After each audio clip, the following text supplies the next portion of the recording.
Hello friends, welcome to this platform. स्वागत है आपका इस प्लेटफॉर्म में। तो आज का जो सेशन है वो जेटेड साइंस प्रैक्टिस सेट 3 का सेशन है। ठीक है, पिछले क्लास में मैंने सेशन 1 और सेशन 2 यानी प्रैक्टिस सेट 1 और प्रैक्टिस सेट 2 को बताया था। आज का जो सेशन होगा वो प्रैक्टिस सेट 3 का होगा, साइंस यानी लेवल 2 का 6 to 8 के लिए। ठीक है, तो हम लोग स्टार्ट करते हैं। पहला नंबर यानी 61 नंबर, पोलियो का कारण है। पोलियो प्रोटोजोआ है कि फफूंद है कि विषाणु है कि बैक्टीरिया है? इसका राइट आंसर होगा ऑप्शन नंबर सी यानी वायरस। पोलियो का क्या कारण है? वायरस, यानी वायरस के थ्रू पोलियो फैलता है। ठीक है, नेक्स्ट क्वेश्चन है, निम्नलिखित में से कौन सा जीव केवल परपोषी कोशिका के ही भीतर जनन करता है? यहाँ पूछ रहा है कि कौन सा ऐसा जीव है केवल परपोषी कोशिका के अंदर ही जनन करता है, यानी रिप्रोडक्शन करता है। जीवाणु करता है या विषाणु करता है या अमीबा या फफूंदी? इसका राइट आंसर है ऑप्शन नंबर बी यानी विषाणु, वायरस। ठीक है, वायरस जो होता है ना वो किसी जीवित प्राणी के अंदर जो सेल होता है वो सेल के अंदर ही जनन करता है। अगर मान लीजिए आपके बॉडी के अंदर वायरस कहीं भी है तो वो क्या है, वो जिंदा नहीं है। ठीक है, एक तरह से वो नॉन लिविंग है। लेकिन जैसे ही वो किसी होस्ट बॉडी के अंदर घुसता है, अगर वो किसी लिविंग सेल के कांटेक्ट में आता है तो ये विषाणु जो होता है यानी वायरस क्या हो जाता है, वो जनन करने लगता है, यानी कि वो रिप्रोडक्शन करने लगता है। ठीक है, अगला प्रश्न है, ऐसा मानव रोग जो विषाणु के कारण उत्पन्न होता है। आपको बताना है यहाँ पे कि ऐसा मानव रोग कौन सा है जो विषाणु के कारण उत्पन्न होता है, यानी वायरस के कारण उत्पन्न होता है। टाइफाइड, इन्फ्लुएंजा, पेचिस या हैजा?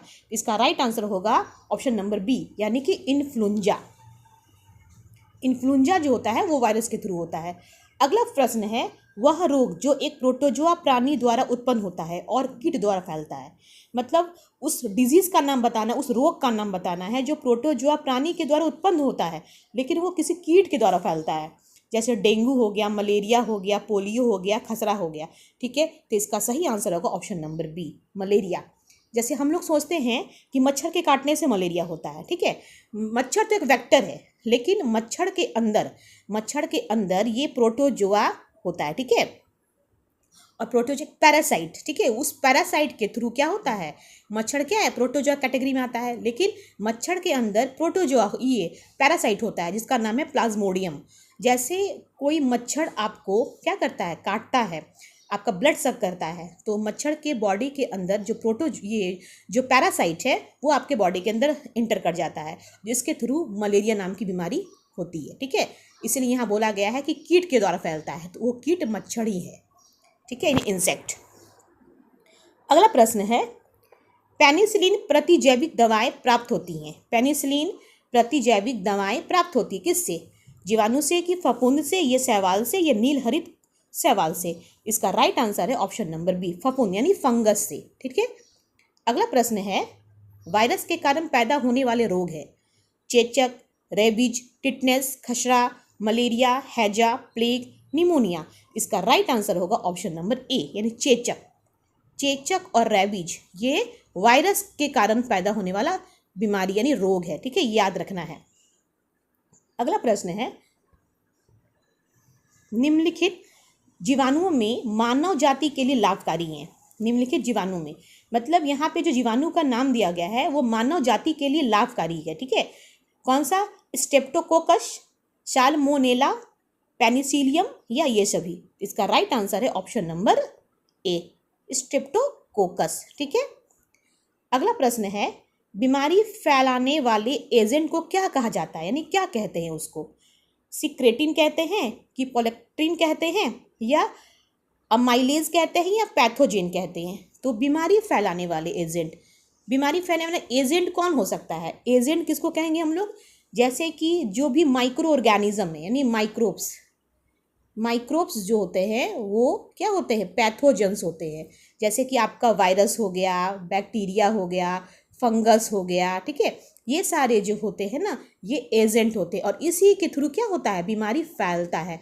और इस एजेंट को क्या कहा जाता है? इस एजेंट को हम लोग क्या कहते हैं, पैथोजन कहते हैं। ठीक है, जैसे कि आप लोग कभी डॉक्टर के यहाँ चेकअप कराने जाते होंगे तो आप लोग देखेंगे पैथोलैब या पैथोजन लिखा रहता है वहाँ पे कहीं बोर्ड वगैरह में, तो ये पैथोजन मतलब माइक्रोब्स, माइक्रो ऑर्गेनिजम्स जो बीमारी को फैलाते हैं। और ये एजेंट, इसको क्या कहते हैं हम लोग, एजेंट के नाम से भी जानते हैं। ठीक है, अगला प्रश्न है, जल जनित रोग क्या है? यानी कि जल जनित रोग डिप्थीरिया है कि टिटनेस है कि हेपेटाइटिस है कि मलेरिया है?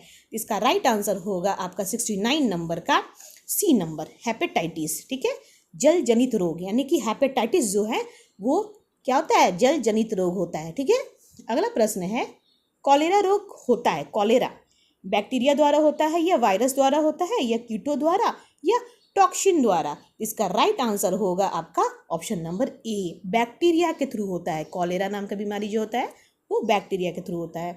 ठीक है, अगला प्रश्न है, एड्स बीमारी से प्रभावित होने वाला तंत्र है, माने कि यहाँ पूछ रहा है कि एड्स बीमारी से होने वाला प्रभावित तंत्र, यानी कि जब किसी को एड्स होता है तो इसमें बॉडी का कौन सा सिस्टम प्रभावित होता है, इफेक्टिव हो जाता है? पाचन तंत्र की श्वसन तंत्र, केंद्रीय तंत्रिका तंत्र या प्रतिरक्षा तंत्र? इसका राइट आंसर होगा आपका ऑप्शन नंबर डी, यानी हमारा इम्यून सिस्टम। प्रतिरक्षा तंत्र मतलब हमारा इम्यून सिस्टम क्या होता है? सबसे ज़्यादा प्रभावित होता है एड्स बीमारी होने पर। ठीक है, अगला प्रश्न है, पक्षी के पर चमगादड़ के किस अभिलक्षण के उदाहरण है? पक्षी के जो पर होते हैं यानी उसका पंख जो होता है, चमगादड़ के किस अभिलक्षण के उदाहरण है? जीवाश्म, अवशेषी अंग, समजात अभिलक्षण या समरूप अभिलक्षण? इसका राइट आंसर जो होगा वो ऑप्शन नंबर डी, समरूप अभिलक्षण। समरूप अभिलक्षण मतलब पक्षी का जो पर होता है तो चमगादड़ का भी पंख होता है। ठीक है, तो दोनों का जो अभिलक्षण होता है ना, उड़ने वाला अभिलक्षण होता है, तो यहाँ पे समरूप होगा, यानी दोनों का समान होगा, समरूप अभिलक्षण होगा यहाँ पे। ठीक है, अगला प्रश्न हो गया है, निम्नलिखित लक्षण किस जीव में पाए जाते हैं? इनके शरीर पर चिकने सल्क होते हैं, उनका शरीर धारा रेखीय होता है, इनके फिन्स और पूंछ दिशा बदलने में सहायता करते हैं। यहाँ पूछ रहा है कि जो अभिलक्षण या जीव के पाए जा रहे हैं लक्षण, तो इस चारों में से कौन सा होगा? इनके शरीर पे चिकने सल्क होते हैं, शरीर पे धारा रेखीय होता है और उसके फिन्स और पूंछ दिशा बदलने में सहायक होता है। जैसे कि मेढक तो यहाँ पे होगा नहीं। ठीक है, टूकन भी यहाँ पे होगा नहीं। ठीक है, पेंगुइन भी यहाँ पे नहीं होगा। लेकिन यहाँ पे ऑप्शन को देखते हुए मछली यहाँ राइट आंसर हो रहा है। मछली, फिश का जो शरीर होता है वो चिकने सल्क का होता है, स्केल होता है। ठीक है, उसके ऊपर धारा रेखीय होता है, मतलब स्ट्रीमलाइन बॉडी होता है, धारा रेखीय स्ट्रीमलाइन बॉडी होता है फिश में। और इसके जो फिन्स होते हैं, जो पूंछ होता है, वो क्या होता है? डायरेक्शन बदलने के लिए होता है मछली का। ठीक है, तो ये वाला आपका option number D right answer है। अगला प्रश्न है, निम्न में से कौन से लक्षण ध्रुवीय क्षेत्रों में ध्रुवीय भालू के अनुकूलन में सहायता करते हैं? यहाँ पूछ रहा है कि कौन सा अभिलक्षण जो है वो ध्रुवीय क्षेत्रों में ध्रुवीय भालू के अनुकूलन में सहायता करता है? श्वेत लोमचर्म, लंबे गोल तीखे पंजे, जलपाद? तो यहाँ पे ऑप्शन के अकॉर्डिंग हम लोग देख सकते हैं कि ऑप्शन नंबर सी, जैसे कि यहाँ पे option number C right answer लग रहा है। जैसे कैसे? यहाँ पे ध्रुवीय भालू श्वेत लोम चर्म होता है, यानी बॉडी में क्या होता है? वाइट चर्म होता है। ठीक है, उसकी स्किन वाइट होती है। उसके बाद लंबे गोल तीखे पंजे होते हैं, ये ऑप्शन नंबर सी का 1 और 2 ये राइट आंसर है। ठीक है, अगला प्रश्न है, कैक्टस ने रेगिस्तानी परिस्थितियों में जीवित रहने के लिए अपने आप को कैसे परिवर्तित किया? यानी कैक्टस प्लांट है और ये आपका डेजर्ट एरिया में अधिकतर पाया जाता है। तो ये अपने आप को जीवित रखने के लिए अपने आप को कैसे परिवर्तित किया? पत्तियां कांटों के रूप में होती हैं, तना रसदार होता है और पत्ती का कार्य करता है, तने पर एक मोटी परत होती है, जड़ें सतह के समीप होती है। तो यहाँ पे हम लोग देखेंगे, मिलान करेंगे। जैसे कि पत्तियां कांटों के रूप में होती है, ये तो सही है। उसके बाद तना रसदार होता है और पत्ती का कार्य करता है, यानी कि जो उसका तना होता है ना, वही मॉडिफाइड होकर के पत्ता बन जाता है। ठीक है, पत्ता का कार्य करता है वो। ठीक है, उसके बाद तने पर एक मोटी परत होती है, जी हाँ, मोटी परत होती है, जड़ें सतह के समीप होती नहीं। ऑप्शन नंबर यहाँ पे जो 4 है वो इसमें मैच नहीं कर रहा है। नहीं, 1 2 3, तो 1 2 3 किसे मिल रहा है? ऑप्शन नंबर ए में मिल रहा है, 1 2 3, यानी ये राइट आंसर है। ठीक है, अगला प्रश्न है, ऊँटों को रेगिस्तान की परिस्थितियों में जीवित रहने के लिए निम्न में से कौन से अनुकूलन मदद करते हैं? यहाँ पूछ रहा है कि ऊँट यानी कि जो कैमल होते हैं वो रेगिस्तान में अपने आप को जीवित रखने के लिए कौन से अनुकूलन में मदद करते हैं? किस परिस्थिति को?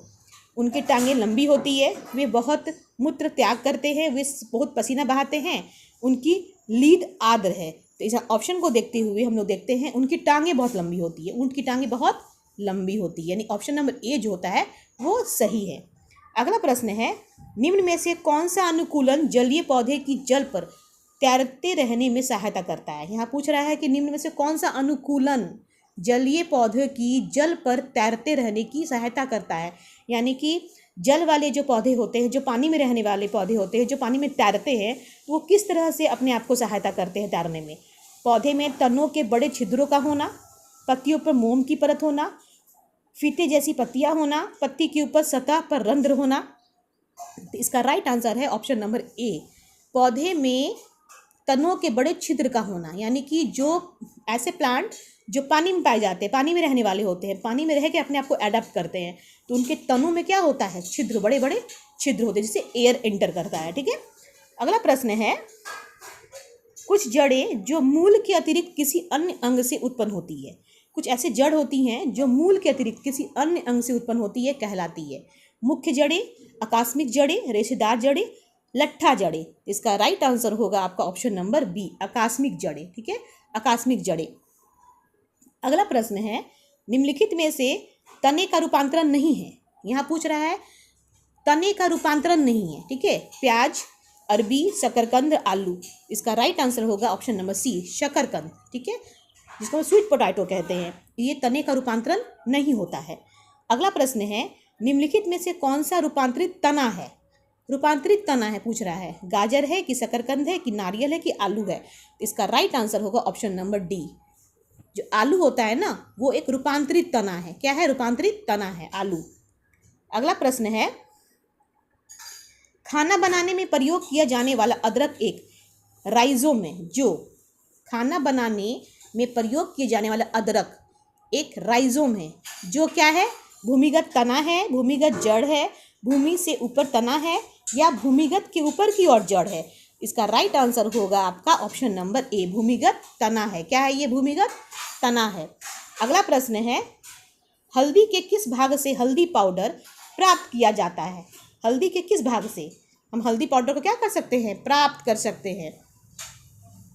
सूखे हुए प्रकंद से, सूखे हुए मूल से, या सूखे हुए फल से, या बीज से। इसका राइट आंसर होगा सूखे हुए प्रकंद से हम क्या कर सकते हैं, हल्दी पाउडर प्राप्त कर सकते हैं। ठीक है, अगला प्रश्न है, प्याज के खाद्य पदार्थ किस रूप में संचयित होता है।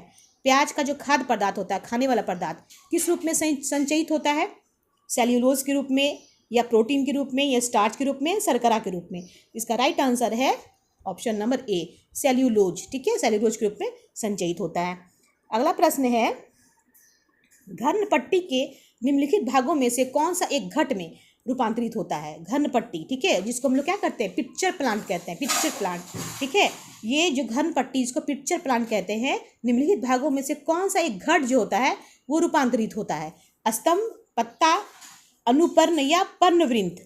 इसका राइट आंसर है पत्ता। ठीक है, जो घट होता है ना वो पत्ते के रूप में मॉडिफाइड होता है, रूपांतरित होता है।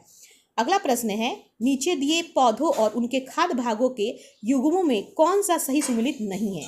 यहाँ पे पौधे और उसके खाद्य भागों का युग्म दिया गया, जोड़ा दिया गया है, और इसमें कौन सुमेलित नहीं है।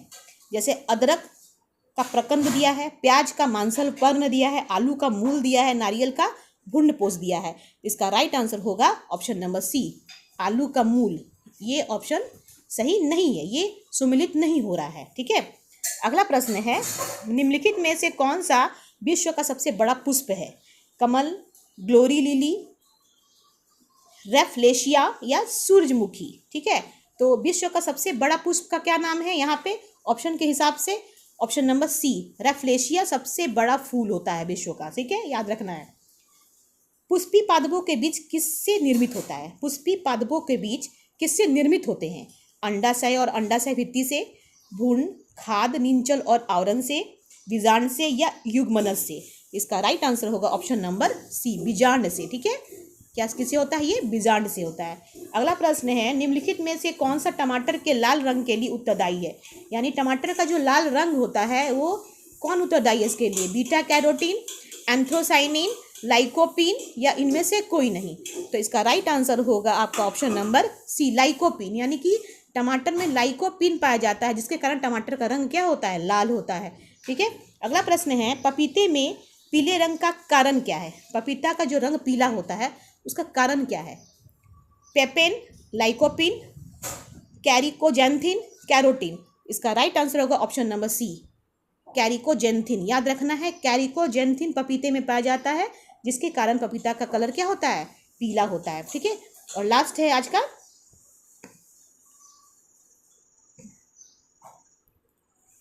मिर्च की तीक्ष्णता का क्या कारण है?